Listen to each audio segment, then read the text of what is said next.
अस्सलाम वालेकुम dear students. Post रैन third semester में ये हमारा सब्जेक्ट है लीडरशिप एंड मैनेजमेंट का।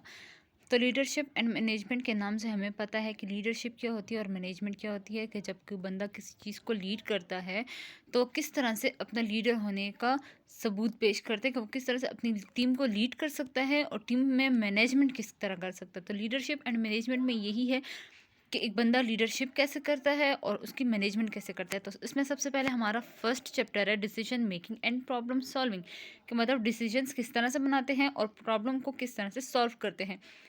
तो हमारे पास है सबसे पहले decision making. A decision is one when there are different things you can do and you pick one of them, you makes lots of decision every day.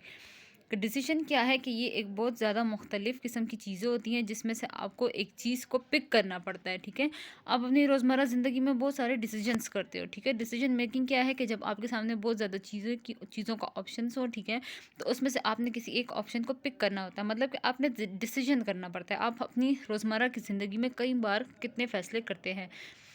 तो problem solving क्या है कि process whereby a dilemma is identified and corrected.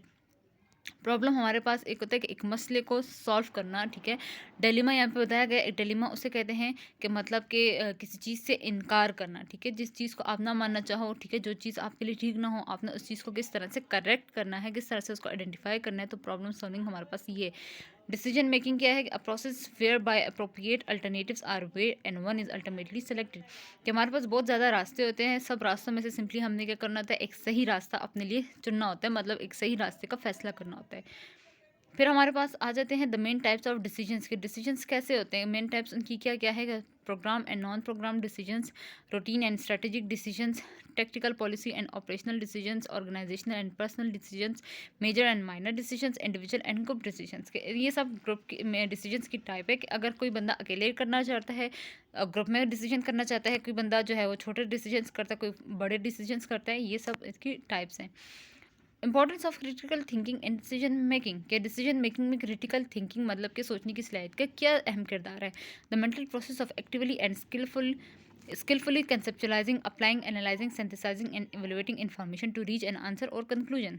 ठीक है, ये एक mental process है जिसमें आपको सोचना पड़ता है, कंसेप्चुलाइज करना पड़ता है। ठीक है, कंसेप्टली सोचना पड़ता है, उसको तजवीज़ करना पड़ता है, फिर उसके बारे में मुकम्मल तौर पे तहकीक करनी पड़ती है कि क्या अगर हम इसको सोच रहे हैं, ये फैसला अपने लिए चुन रहे हैं, तो वो फैसला ठीक है कि नहीं है।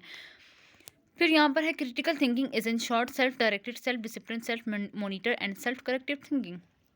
कि मतलब ये सेल्फ थिंकिंग है कि आपको इसमें सोचना पड़ता है अपने लिए एक सही तरीके से। जो फैसला आप अपने लिए चूज़ कर रहे हैं, आप उसके बारे में मेंटली आप सोचते हैं कि क्या वो फैसला हमारे लिए, हमारे हक में बेहतर हो सकता है कि नहीं हो सकता। फिर यहाँ पे बताया गया there is no way to understand anything except through thinking. ठीक है, थिंकिंग के बाहर हम कोई चीज़, किसी चीज़ को अंडरस्टैंड नहीं कर सकते। इवन कि कोई छोटी से छोटी भी बात हो, अगर वो हम उस पर सोचते नहीं हैं, तब तक हमें वो चीज़ समझ नहीं आती है। नीचे एक डायग्राम बताई गई है कि यहाँ पे ऊपर लिखा हुआ है व्हाट इज़ क्रिटिकल थिंकिंग, के थिंकिंग क्या है। तो यहाँ पे एक डायग्राम बताई गई है, नीचे ऊपर लिखा हुआ है warning this man is not thinking correctly. ठीक है, क्रिटिकली, कि ये बंदा सही तरीके से नहीं सोच रहा। कैसे नहीं सोच रहा, कि उसके ऊपर जो है वो एक बॉक्स लगा हुआ है जो रस्सी से बंधा हुआ है, और ये बंदा उसी रस्सी को काट रहा है। तो जब ये बंदा उस रस्सी को काट रहा है तो वो बॉक्स आकर उसी पर ही गिरेगा। तो ये क्या हो, ये सही तरीके से डिसीजन नहीं कर रहा है, ये सही तरीके से जो डिसीजन ये कर रहा है रस्सी काटने का, उसके बारे में प्रॉपर ये थिंकिंग नहीं कर रहा है। तो ये हमारे पास क्या है कि ये हमारे पास ये प्रॉपर थिंकिंग नहीं कर रहा। Critical thinking standards. ठीक है, अब क्रिटिकल थिंकिंग के स्टैंडर्ड्स है CTS, जिसको कहते हैं the most significant critical intellectual thinking standards are. सबसे पहले हमारे पास क्या होगी, क्लैरिटी होगी। ठीक है, कि हमने जो फैसला किया वो क्लियर है या नहीं है। एक्यूरेट होगा, एक्यूरेसी होगी, कि मतलब वो फैसला टू द पॉइंट हो, एक्यूरेट हो, प्रिसीजन हो, मतलब कि टू द पॉइंट हो, रेलेवेंस हो, आपके हालात, जो आप जिस हालात में आप फैसला कर रहे हैं वो उस हालात के मुताबिक ही हो, ये ना कि उसके अगेंस्ट कोई फैसला हो। डेप्थ देखेंगे, कितनी गहराई में आप सोचेंगे, कि आप बिल्कुल उसका प्रॉपर तौर पर इन्वेस्टिगेशन करेंगे, प्रॉपर तौर पर थिंकिंग वगैरह करेंगे, लॉजिक देखेंगे, फेयरनेस देखेंगे कि आया जस्टिस है कि नहीं है।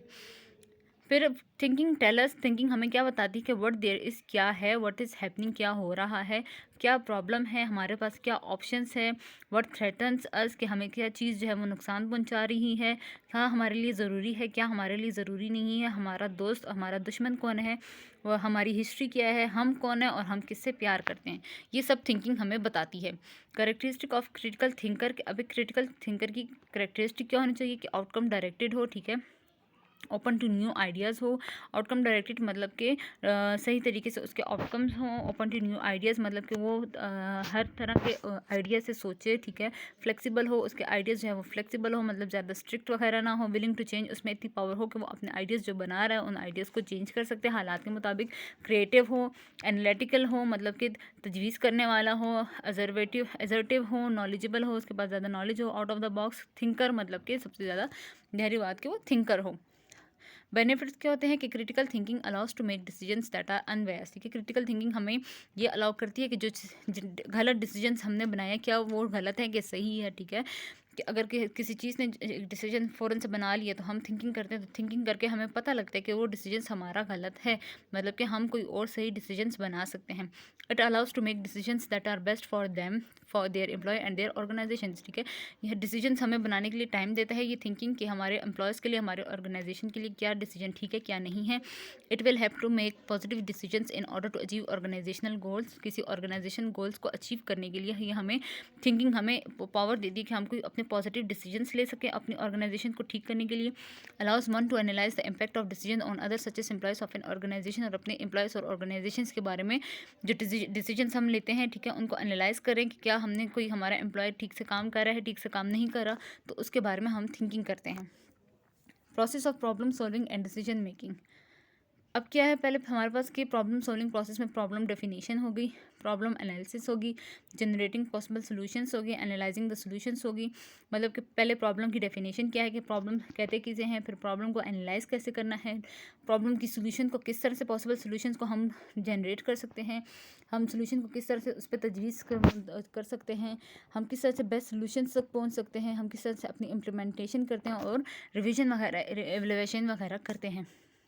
प्रॉब्लम सॉल्विंग प्रोसेस में सबसे पहले यही आ गया कि डिफाइन द प्रॉब्लम, पहले हम प्रॉब्लम को बताएंगे कि प्रॉब्लम कहते किसे हैं, फिर हम प्रॉब्लम के बारे में इंफॉर्मेशन गैदर करेंगे, इंफॉर्मेशन को एनालाइज करेंगे, उसके बारे में हम डिफरेंट सॉल्यूशंस बनाएंगे, हम डिफरेंट उसके सॉल्यूशंस ढूंढेंगे, डिसीजंस बनाएंगे, फिर डिसीजंस को इम्प्लीमेंट करेंगे, मतलब कि उसको एक्शन में लाएंगे और एक्शन में ला के एवोलुएट करके सॉल्यूशंस को कि हमने ये सॉल्यूशंस जो है वो ठीक है कि नहीं है। हाउ इस problem solving implemented in nursing, अब नर्सिंग में प्रॉब्लम सॉल्विंग को किस तरह से इंप्लीमेंट किया जाता है, मतलब कि एक्शन में लाया जाता है। Compare the problem solving strategy with nursing process, ठीक है। प्रॉब्लम सॉल्विंग स्ट्रेटजी को नर्सिंग प्रोसेस के साथ कंपेयर करते हैं। Both aim at using a directional approach to solve the problems, ठीक है, कि हम क्या करते हैं कि प्रॉब्लम सॉल्व को हम ज़्यादातर तो वो करते हैं तो उस पर गौर फिक्र करते हैं कि प्रॉब्लम को हम किस तरह से सॉल्व करेंगे। Both involve the basic concept of identifying the problem को आइडेंटिफाई करते हैं, ठीक है, उनके सोल्यूशंस को ढूंढते हैं, उन पर कोई सोल्यूशंस को अप्लाई करते हैं, ठीक है, कि हम अप्लाई करके देखते हैं कि क्या वो हमारे लिए इफ़ेक्टिव है कि नहीं है, और सोल्यूशन की इस वेरिफिकेशन करते हैं कि अगर हम जो सोल्यूशन ठीक कर रहे हैं हमारे लिए इफ़ेक्टिव होगा कि नहीं होगा, और जो तरीका हमने किया है वो ठीक है कि नहीं ठीक है। प्रोसेस ऑफ डिसीजन मेकिंग के, अब डिसीजन मेकिंग का प्रोसेस क्या है कि आइडेंटिफाई द पर्पस, हम सबसे पहले पर्पस को आइडेंटिफाई करेंगे अपने कि हमारा पर्पस किस चीज़ का है, हम उसके लिए क्राइटेरिया सेट करेंगे, क्राइटेरिया को देखेंगे, फिर उसके लिए अल्टरनेटिव्स देखेंगे, फिर अल्टरनेटिव्स को टेस्ट करेंगे, उसके लिए ट्रबल शूट हम देखेंगे और उसके एक्शन को एवेलुएट करेंगे। अब हमारे पास थिंकिंग में दो टाइप्स आ जाती है, कन्वर्जेंट थिंकिंग और डाइवर्जेंट थिंकिंग। कन्वर्जेंट क्या है कि the problem is divided into smaller and smaller pieces to find a more manageable perspective, कि हम एक प्रॉब्लम को बहुत छोटे से छोटे पीसेस में डिवाइड करते थे, मतलब एक बड़ी सी प्रॉब्लम को छोटे से छोटे बाद में हम उसको मैनेज कर लेते हैं, उसको कहते हैं कन्वर्जेंट थिंकिंग। और डाइवर्जेंट क्या है, डाइवर्ज करना, कि once view of the problem expanded the problem is considered in different way, कि जब एक प्रॉब्लम हद से ज़्यादा बढ़ जाए तो उसको डिफरेंट वेज में उसके प्रॉब्लम्स का हल ढूंढना चाहिए। तो ये हमारे पास डाइवर्जेंट थिंकिंग है, कि मतलब कि ज़्यादा एक्सपेंडेड तौर पर हमने अपनी प्रॉब्लम्स का सोल्यूशन ढूंढना है। Models of decision making. Classical model of decision making involves more thinking, reasoning. Administrative model of decision making involves more intuition and feeling. Classical model जो हमारे पास है ऑफ डिसीजन मेकिंग का, उसको क्या करते हैं कि उसमें सिर्फ थिंकिंग इन्वॉल्व होती है, लेकिन जो reasoning administrative model of decision making है उसमें क्या इन्वॉल्व कि वो ज़्यादा इंट्यूशंस, इरादे को और फीलिंग्स को देखती हैं कि उनकी फीलिंग्स और इरादे क्या है। Creative decision making stresses the choice of solution, whereas a creative process emphasizes on the uniqueness of the solution. Creative decision making क्या है कि एक बंदा है, जो हम कहते हैं एक बंदा बहुत क्रिएटिव है, मतलब कि एक चीज़ को बहुत क्रिएटिव तरीके से उसको हल करना, एक चीज़ का यूनिक तरीका, जो हम कहते हैं ना इसका बहुत यूनिक तरीका है, इस बंदे का बहुत यूनिक तरीका है। तो एक ऐसा डिसीजन कि वो अपने हमारे प्रॉब्लम के लिए बहुत ज़्यादा यूनिक हो, उसका सोल्यूशन हमारे लिए यूनिक हो। Innovation depends on the number of options consider. Skills required for decision making and problem solving. अब उसके लिए हमें क्या स्किल्स चाहिए होते हैं? तो सबसे पहले हमारे पास क्या है? Interpersonal skills, self assessment. Interpersonal मतलब कि दो बंदों के दरमियान के बीच में कम्युनिकेशन को कहते हैं, ठीक है। इंटरपर्सनल स्किल्स हमारे पास क्या है कि दो बंदों से ज़्यादा की स्किल्स क्या होते हैं? या सेल्फ असेसमेंट, या अपनी सेल्फ असेसमेंट करना है। तो कम्युनिकेशन स्किल सबसे पहले आगे हम कम्युनिकेशन देखेंगे। इमोशनल इंटेलिजेंस देखेंगे कि बंदा कितना ज़्यादा इंटेलिजेंस वगैरह है कि नहीं है। इफेक्टिव डिसीजन मेकिंग की क्या एक बंदा सही तरीके से इफेक्टिव डिसीजन कर सकता है कि नहीं। डिसीजन मेकिंग फ्रेमवर्क, उसका तरीका देखेंगे, उसका प्रोसेस देखेंगे कि ये बंदा किस तरह से डिसीजन बना रहा है। इंट्रोडक्शन टू प्रॉब्लम सॉल्विंग, ठीक है, हम अपनी प्रॉब्लम सॉल्विंग को सबसे पहले कंसिडर करेंगे, आइडेंटिफाई करेंगे स्ट्रक्चर ऑफ प्रॉब्लम सॉल्विंग का एक स्ट्रक्चर प्रॉपर मैनेज करेंगे। इन्वेस्टिगेटिंग आइडियाज़ एंड सोल्यूशंस, अपने सोल्यूशंस और आइडियाज़ को इन्वेस्टिगेट करेंगे। इंप्लीमेंटिंग का सोल्यूशन एंड फीडबैक, ठीक है, और फिर क्या करेंगे? अपने इस सारे प्रोसेस को इम्प्लीमेंट करेंगे, मतलब उसको एक्शन में लाएंगे अपने सोल्यूशन के लिए, और उसके फिर फीडबैक देखेंगे।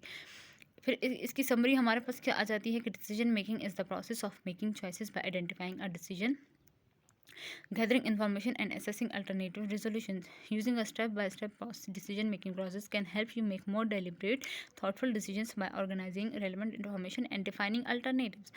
समरी हमें क्या कहती है कि समरी हमारे पास क्या है कि डिसीजन मेकिंग और थिंकिंग हमारे पास ये चीज़ है कि जिसमें हम स्टेप बाय स्टेप एक प्रॉब्लम के बारे में सोचते हैं, ठीक है। हमारे पास एक प्रॉब्लम है, हम उसके बारे में डीपली सोचते हैं, ठीक है, हम उसका पूरा एक प्रोसेस करते हैं कि क्या हमारे कहाँ से स्टार्ट करें, कहाँ पे मिड है इसका, कहाँ पे एंड है, क्या हम जो प्रोसेस कर रहे हैं वो हमारे लिए ठीक है कि नहीं है, क्या हमारे लिए वो प्रोसेस जो है वो डेलिब्रेट है कि नहीं है, ठीक है। हम थॉटफुली डिसीजंस बनाते हैं, अपने डिसीजन को बहुत सोच समझ कर अपने डिसीजन, अपने फैसले तक पहुँचते हैं। फिर यहाँ पर एक लिखा हुआ है कि 99% of our problems are created by 1% of our carelessness. के मतलब 99% प्रॉब्लम हम खुद बनाते हैं, किस वजह से कि हम 99 में 1% केयरलेसनेस, मतलब कि हम अपना ख्याल नहीं, जब किसी चीज़ का 1% ख्याल ना रखा जाए तो वो हमारे लिए 100 में से 99% प्रॉब्लम क्रिएट कर सकती है। So be careful while thinking each and every decisions in your life, ठीक है। तो क्या करना चाहिए कि बी केयरफुल होना चाहिए, ठीक है। जब आप अपनी लाइफ में कोई डिसीजन करें तो उसके बारे में आपने केयरफुल होना चाहिए। तो थैंक यू सो मच।